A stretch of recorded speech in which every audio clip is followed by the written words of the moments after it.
Gedung DPR RI siang itu berubah menjadi arena perdebatan paling panas tahun ini. Seluruh kamera televisi nasional terarah ke ruang rapat utama, tempat sejumlah pejabat tinggi negara duduk berdampingan, termasuk Anies Baswedan, Wakil Presiden Gibran Rakabuming Raka, dan Gubernur Jawa Barat, Deddy Mulyadi. Rapat yang semula dijadwalkan membahas evaluasi program pembangunan daerah berubah menjadi ajang pembuktian siapa yang paling memahami realita di lapangan. Anies datang dengan penuh percaya diri, membawa data, grafik, dan laporan tebal yang disiapkan dengan rapi oleh tim analisanya. Ia memulai paparannya dengan suara tenang, menekankan keberhasilan berbagai program yang diklaimnya telah meningkatkan kesejahteraan rakyat. Namun suasana berubah ketika Deddy Mulyadi meminta izin bicara. Dengan gaya khasnya yang lugas dan tanpa basa-basi, ia menantang validitas laporan tersebut. Data itu bagus di atas kertas, tapi di lapangan nol besar. Pak Anies, ucap Deddy dengan suara tegas, memecah keheningan ruang sidang. Kalimat itu seketika menjadi pusat perhatian. Beberapa anggota DPR bahkan menoleh satu sama lain, terkejut sekaligus penasaran. Gibran yang duduk di sisi kanan ruangan hanya mengangkat alis, menandakan bahwa perdebatan baru saja dimulai. Anies mencoba menjawab dengan argumen akademis, menyebut bahwa angka-angka yang ia bawa berasal dari lembaga survei kredibel dan kementerian resmi. Namun, Deddy kembali menimpali dengan pernyataan keras. Saya tidak bicara angka, saya bicara rakyat yang tiap hari saya temui di sawah, di pasar, dan di jalan rusak yang belum tersentuh perbaikan, katanya. Ucapan itu mendapat tepuk tangan pelan dari beberapa anggota DPR, menandakan dukungan moral terhadap Deddy. Gibran kemudian menengahi dengan nada kalem tapi tegas. Boleh bicara data, tapi rakyat butuh bukti. Ujarnya singkat, membuat suasana ruangan kembali hening. Dalam sekejap, narasi rapat berubah arah. Semua mata kini tertuju pada duet Deddy dan Gibran. Dua figur yang dianggap mewakili realisme politik di tengah tumpukan teori dan retorika. Ketika rapat ditutup, wartawan langsung mengepung pintu keluar. Suara kilatan kamera menyala bergantian. Tajuk berita sore itu di berbagai media berbunyi. Rapat panas DPR, Deddy Mulyadi dan Gibran bungkam data Anies Baswedan. Sebuah peristiwa yang menandai dimulainya pertarungan narasi antara data dan kenyataan. Keesokan paginya, suasana politik nasional masih bergetar. Video potongan ucapan Deddy Mulyadi yang menegaskan, praktek di lapangan nol, menyebar luas di media sosial.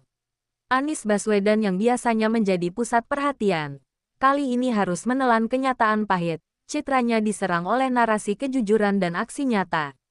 Dalam beberapa program berita pagi, analis politik menyebut bahwa Deddy berhasil menempatkan dirinya sebagai suara rakyat. Sementara Gibran tampil sebagai simbol pemimpin muda yang berpihak pada tindakan, bukan wacana. Di tengah gempuran pemberitaan, Gibran justru tampil santai. Dalam pernyataan singkatnya di halaman Istana Wakil Presiden, ia berkata, rakyat tidak butuh data yang sulit dimengerti. Mereka hanya ingin merasakan hasilnya.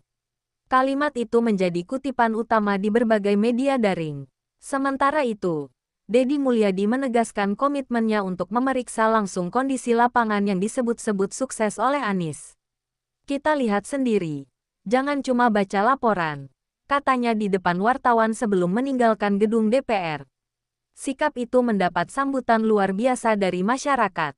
Di media sosial, ribuan komentar mendukung langkah Deddy dan Gibran untuk melakukan kunjungan langsung.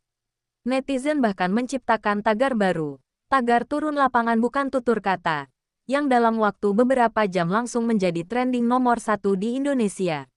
Sebaliknya, Anies menghadapi gelombang kritik, terutama dari warga yang merasa data keberhasilannya tidak sesuai dengan kondisi mereka. Menanggapi situasi tersebut, Anies akhirnya menggelar konferensi pers terbatas di kantornya. Dengan wajah tenang, ia menjelaskan bahwa semua data yang disampaikan berasal dari sumber resmi dan terbuka untuk diaudit. Saya tidak menolak fakta lapangan, tapi mari kita bicara dengan pendekatan ilmiah, ujarnya. Namun, ucapan itu tampaknya tidak cukup untuk menghentikan badai persepsi yang sudah terlanjur terbentuk. Media mulai menulis narasi baru, pertarungan dua dunia, akademisi vs lapangan. Di tengah arus informasi yang deras, publik tampaknya sudah memilih kubu yang berpihak pada kerja nyata. Dalam benak banyak orang, nama Deddy Mulyadi kini identik dengan keberanian membongkar kepalsuan data, dan Gibran menjadi simbol generasi baru yang tidak takut berhadapan dengan seniornya di panggung politik nasional. TikTok, hingga Instagram, potongan video Deddy Mulyadi dan Gibran viral dalam berbagai versi editan. Ada yang menambahkan efek tepuk tangan. Ada pula yang menyandingkan data Anies dengan kondisi jalan rusak dan sekolah terbengkalai di daerah. Dalam waktu 24 jam, lebih dari 2 juta unggahan menggunakan tagar-tagar Deddy Mulyadi bungkam Anies. Dunia maya seolah menjadi ruang sidang kedua setelah rapat panas di Senayan. Stasiun televisi besar seperti Metro News dan Kompas TV menayangkan ulang cuplikan perdebatan itu selama berhari-hari. Dalam salah satu program talkshow malam, analis politik nasional menyebut momen tersebut sebagai titik balik realisme politik Indonesia. Gibran disebut tampil sebagai representasi generasi baru pemerintahan yang lebih memilih aksi ketimbang teori, sementara Deddy dipuji karena kejujurannya. Bahkan beberapa jurnalis asing menyoroti peristiwa ini sebagai cermin dinamika baru dalam politik pasca era data. Sementara itu, Anies memilih diam. Ia membatasi aktivitas publik dan menghindari komentar langsung. Beberapa pendukungnya mencoba membela melalui media sosial, namun jumlahnya kalah jauh dibandingkan gelombang kritik. Banyak warganet mulai menilai bahwa Anies terlalu sibuk berbicara di atas panggung, sementara lawannya turun ke jalan menemui rakyat. Narasi ini terus bergulir tanpa bisa dikendalikan. Pihak istana pun mulai menyoroti dampak besar dari kejadian tersebut.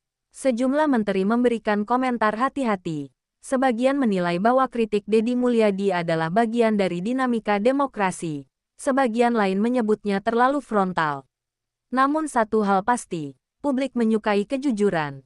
Dalam survei cepat yang dirilis salah satu lembaga independen, popularitas Deddy melonjak tajam, menggeser beberapa tokoh nasional lainnya. Hari itu menjadi hari di mana media sosial menunjukkan kekuatannya. Sekali lagi, opini publik terbentuk bukan dari data statistik, tapi dari narasi yang menyentuh emosi rakyat. Deddy dan Gibran, tanpa perlu kampanye formal, telah menciptakan gelombang simpati nasional yang sulit dibendung. Beberapa hari setelah rapat panas itu, Deddy Mulyadi dan Wakil Presiden Gibran benar-benar turun ke lapangan. Mereka mengunjungi beberapa wilayah di Jawa Barat yang dalam laporan Anies disebut daerah percontohan keberhasilan pembangunan. Namun hasilnya jauh dari ekspektasi. Di Cianjur, warga mengeluh belum menerima bantuan yang dijanjikan. Di Bogor, jalan penghubung antar kecamatan masih rusak parah. Dan di Subang, proyek irigasi yang katanya sudah rampung ternyata terbengkalai. Wartawan yang ikut dalam rombongan mencatat setiap detik perjalanan tersebut. Lihat sendiri. Ini realitanya, ujar Deddy Mulyadi di hadapan kamera televisi nasional sambil menunjuk tumpukan material bangunan yang dibiarkan berlumut. Gibran, yang berdiri di sampingnya, menambahkan, kalau begini keadaannya, bagaimana data bisa bicara benar?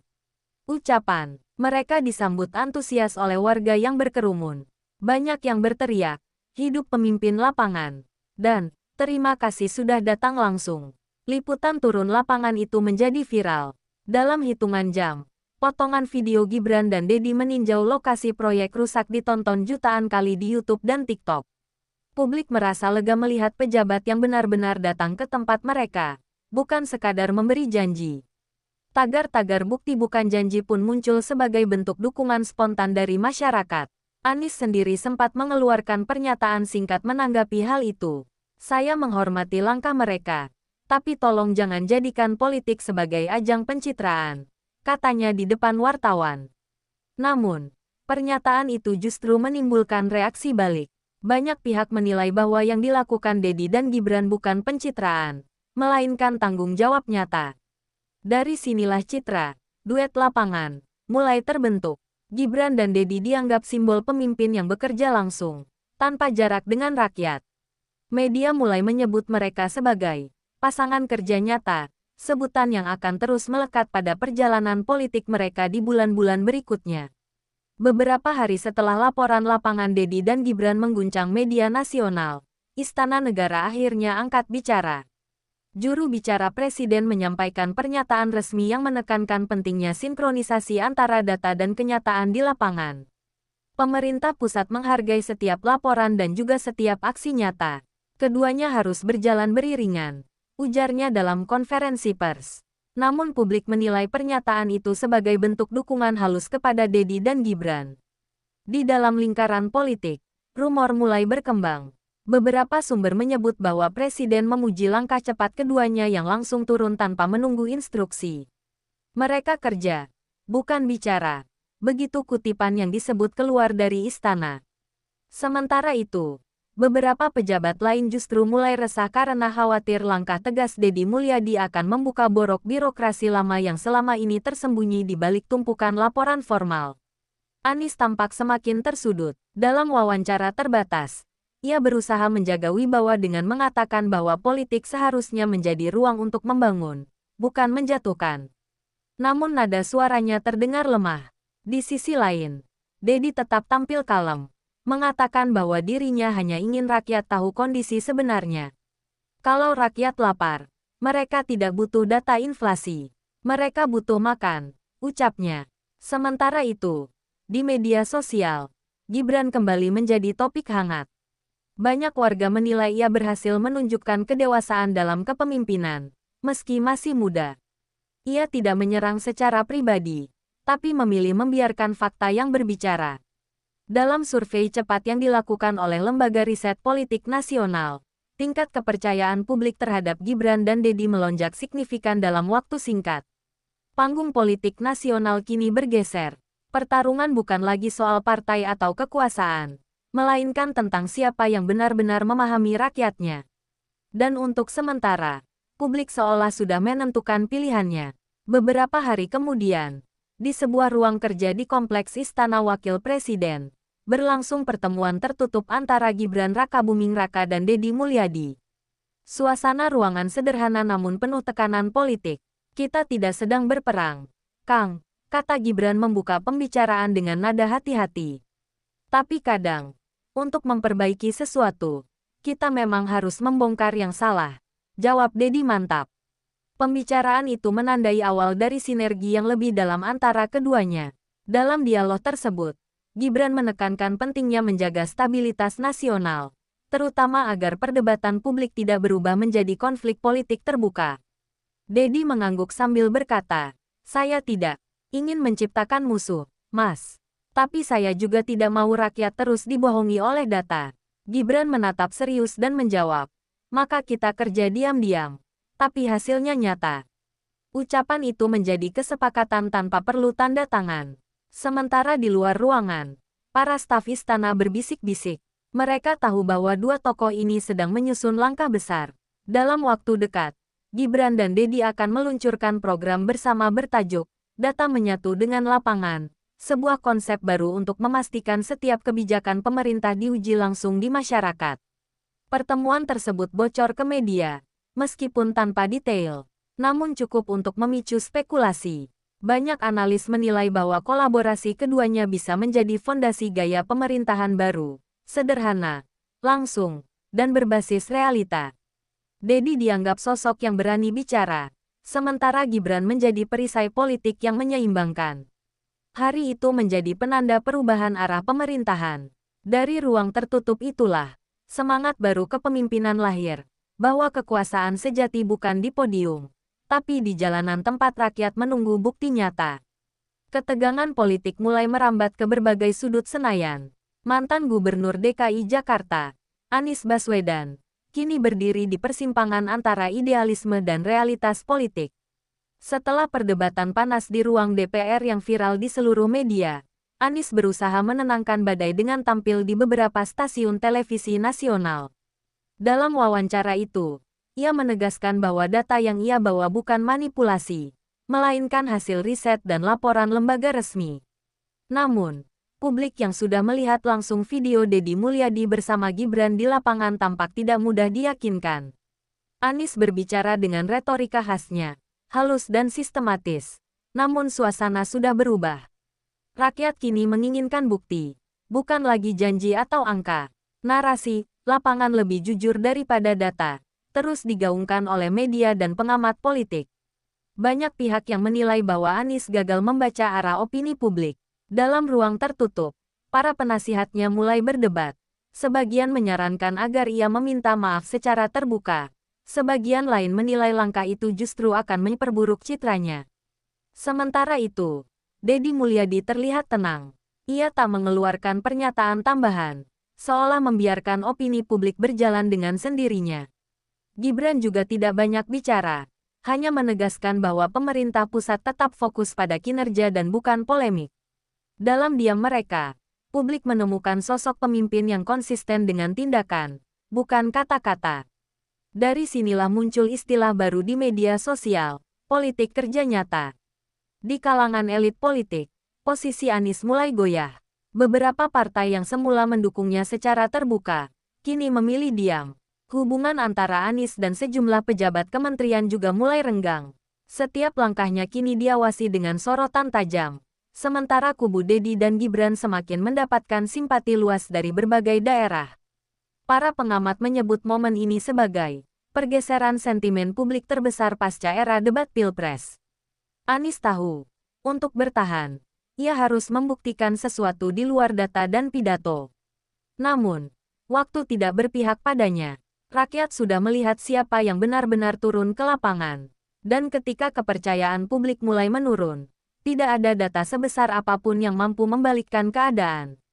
Menanggapi polemik yang terus bergulir, Dewan Evaluasi Nasional membentuk tim investigasi independen. Tim ini terdiri dari akademisi, ekonom, dan pengamat kebijakan publik. Tujuannya jelas, menelusuri kebenaran antara data yang disampaikan Anies dengan kondisi faktual di lapangan. Proses investigasi dilakukan diam-diam, namun hasil sementara yang bocor ke media menunjukkan ketimpangan mencolok. Banyak program yang dilaporkan sukses ternyata tidak berfungsi sesuai rencana. Berita bocoran hasil investigasi itu menjadi bola panas. Media arus utama menayangkan headline besar, data tak sesuai lapangan. Klaim Anies diperiksa tim independen. Publik pun semakin yakin bahwa Deddy Mulyadi dan Gibran telah membongkar fakta penting. Sementara itu, kubu Anies berusaha membantah dengan menyebut ada distorsi laporan. Tetapi klarifikasi itu tidak banyak berpengaruh. Masyarakat terlanjur percaya pada apa yang mereka lihat sendiri di lapangan lewat siaran televisi dan media sosial. Deddy Mulyadi memilih tidak bereaksi berlebihan.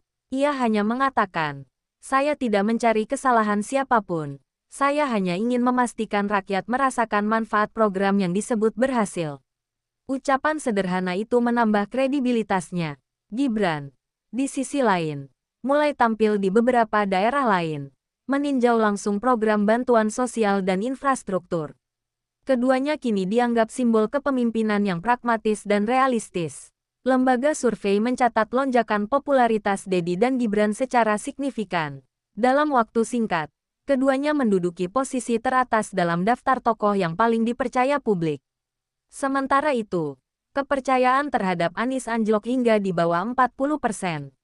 Dunia politik berguncang, dan banyak partai mulai melakukan kalkulasi ulang terhadap arah dukungan mereka. Investigasi ini kemudian menjadi simbol pembelajaran nasional, bahwa transparansi bukan hanya soal data di atas meja, tetapi juga kesesuaian dengan kenyataan. Dari sinilah muncul istilah baru yang menjadi populer, data boleh indah, tapi lapangan tak bisa dibohongi. Melihat hasil investigasi yang mengejutkan, DPR segera mengambil langkah politik. Dalam sidang pleno, mayoritas fraksi sepakat membentuk panitia khusus untuk menelusuri dugaan ketidaksesuaian program dan penggunaan anggaran publik. Rapat pembentukan pansus berjalan tegang, dengan perdebatan sengit antara kubu pendukung Anies dan kubu pemerintah. Namun akhirnya, keputusan diambil dengan suara bulat, penyelidikan harus dilakukan secara terbuka. Kabar pembentukan pansus itu mengguncang media nasional. Stasiun televisi menayangkan cuplikan rapat dengan narasi tajam. Saatnya rakyat tahu mana data, mana realita. Pansus kemudian memanggil sejumlah pejabat dan saksi untuk memberikan keterangan. Saat tiba giliran Anies bersaksi, ruang rapat DPR penuh sesak. Kamera, wartawan, dan anggota DPR menanti setiap kalimat yang keluar dari mulutnya. Anies berbicara dengan hati-hati. Ia menegaskan tidak ada manipulasi data, melainkan perbedaan metodologi pencatatan. Namun, para anggota DPR tidak puas dengan jawaban itu.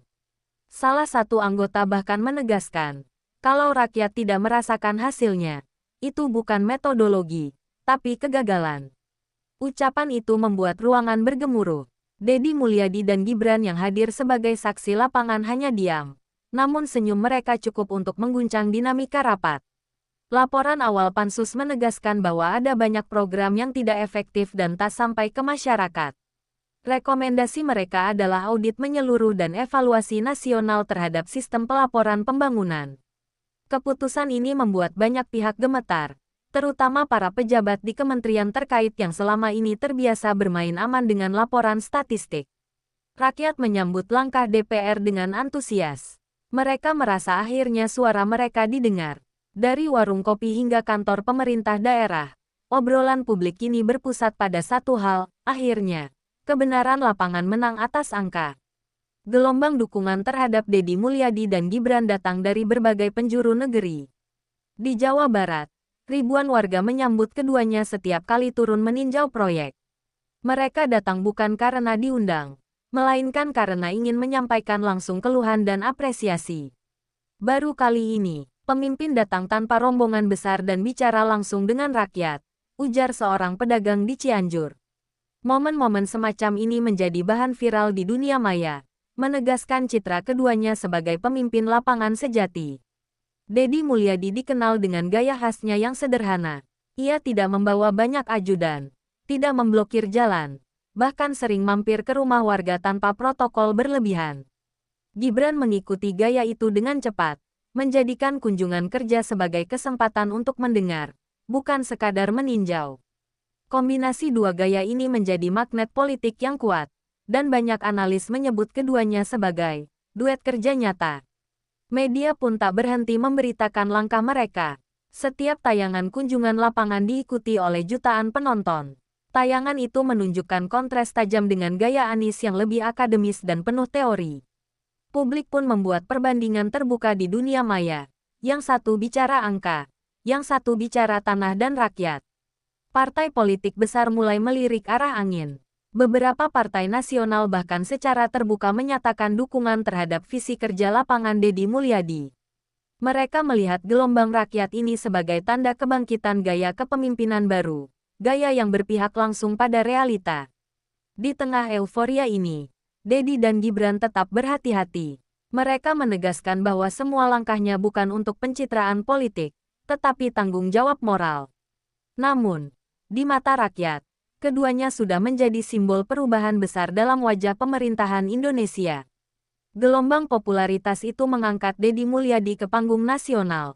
Dalam berbagai talkshow politik, namanya disebut sebagai figur potensial masa depan. Gibran yang sudah dikenal luas sebagai wakil presiden muda, kini dianggap menemukan tandem yang kuat di tingkat daerah. Kombinasi keduanya menciptakan citra baru, kepemimpinan yang modern tapi membumi, cerdas tapi tetap rakyat. Media menggambarkan mereka sebagai duet lapangan, karena lebih banyak bekerja di luar kantor daripada di ruang rapat. Dalam waktu singkat, opini publik mengkristal. Rakyat tidak lagi mencari pemimpin yang hanya pandai berbicara, tetapi yang bisa membawa perubahan nyata. Beberapa lembaga survei bahkan menempatkan Deddy dan Gibran di posisi teratas tokoh paling berpengaruh di Indonesia. Anies, di sisi lain, makin terpojok. Setiap pernyataannya kini disandingkan dengan kerja nyata Deddy dan Gibran. Perbandingan itu terus-menerus memperlemah posisinya di mata publik. Para analis menyebut fenomena ini sebagai efek lapangan, di mana tindakan nyata menenggelamkan retorika panjang. Rapat kabinet berikutnya menjadi bukti perubahan besar itu.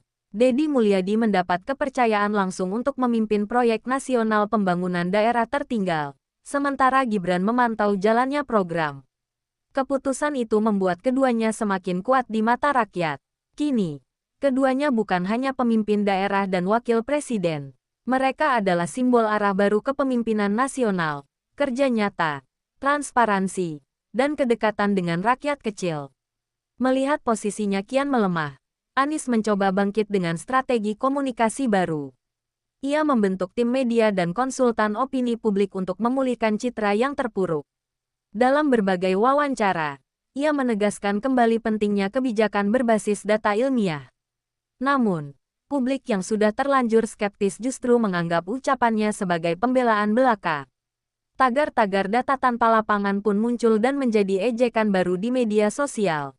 Anies mulai aktif di berbagai forum, mencoba menampilkan diri sebagai sosok intelektual yang tetap dibutuhkan bangsa. Namun, setiap kali ia bicara, komentar warganet justru menyinggung soal lapangan yang tak terasa. Upayanya untuk mengembalikan citra malah menjadi bumerang. Tim komunikasinya bekerja keras, tapi tak mampu menandingi kekuatan narasi visual Dedi dan Gibran yang setiap hari muncul di berita. Beberapa pendukung lama mulai menjauh. Tokoh-tokoh partai yang dulu vokal mendukungnya kini memilih diam. Anies menyadari bahwa dalam politik, loyalitas seringkali ditentukan oleh arah angin publik. Dalam hati, ia tahu bahwa ia sedang menghadapi kekalahan bukan karena kesalahan data, tapi karena kehilangan kepercayaan rakyat.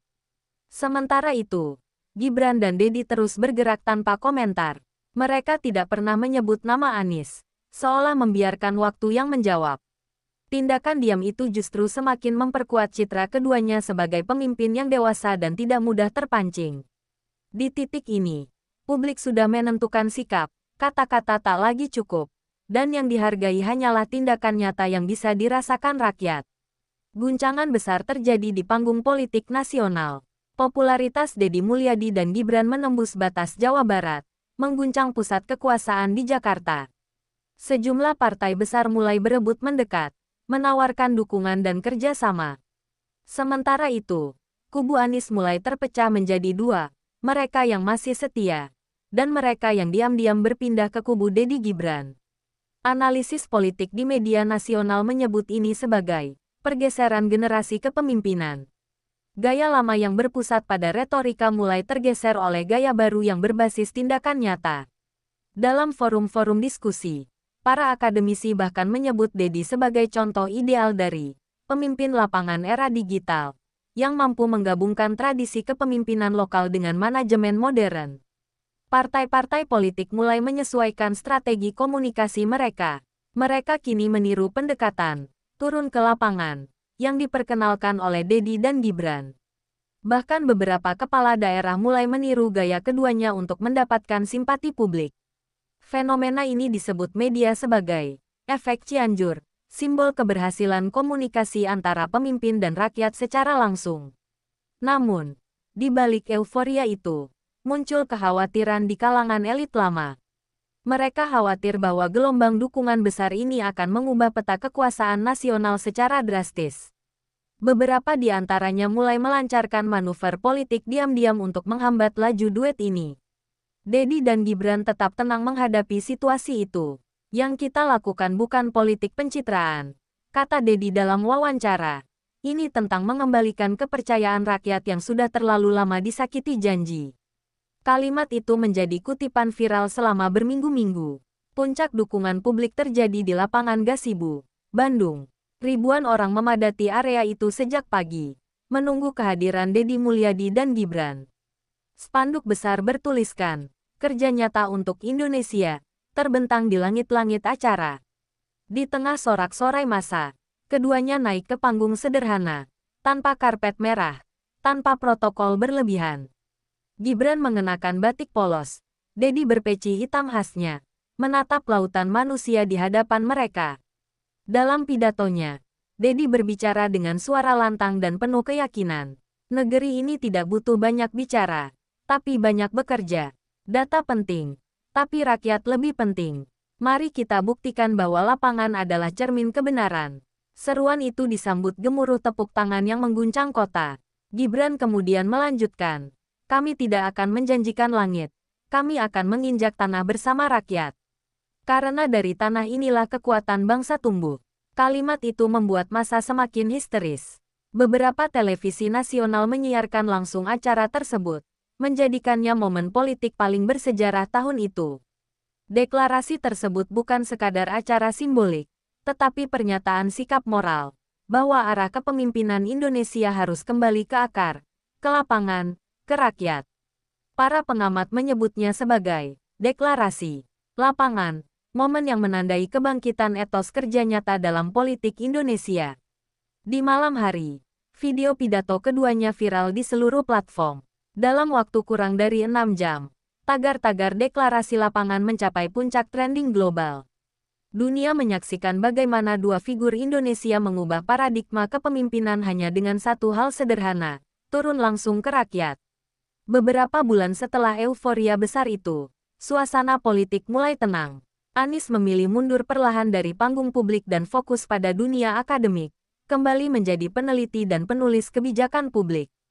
Ia meninggalkan catatan penting tentang pentingnya keseimbangan antara data dan realitas. Namun publik tahu, panggung politik telah dimiliki oleh generasi baru. Deddy Mulyadi terus bekerja keras membenahi Jawa Barat. Jalan, jembatan, dan pasar rakyat diperbaiki, dan tingkat kepuasan masyarakat mencapai rekor tertinggi. Gibran, sebagai wakil presiden, semakin dihormati karena gaya kepemimpinannya yang tenang dan terbuka. Duet mereka menjadi simbol kemitraan ideal antara pemerintah pusat dan daerah. Media internasional mulai menyoroti Indonesia sebagai contoh sukses demokrasi berbasis kerja nyata. Artikel-artikel luar negeri memuji cara kepemimpinan Deddy dan Gibran yang dianggap menyatukan rakyat di tengah perbedaan politik. Dunia menatap Indonesia dengan rasa kagum, sebuah bangsa yang belajar dari debat panas menjadi negara dengan aksi konkret. Dalam setiap pidato, Deddy selalu mengingatkan, kita tidak perlu menjelekkan siapapun, cukup tunjukkan dengan kerja. Kalimat itu menjadi semacam mantra politik baru. Gibran menambahkan dalam satu wawancara, kepemimpinan bukan tentang membuktikan siapa yang benar, tapi siapa yang bekerja untuk rakyat. Akhir dari narasi panjang ini menegaskan satu pelajaran penting bagi bangsa, bahwa data tanpa tindakan hanyalah laporan, sedangkan tindakan tanpa data adalah keberanian. Namun, ketika keduanya bersatu dalam kerja nyata, di sanalah lahir pemimpin sejati.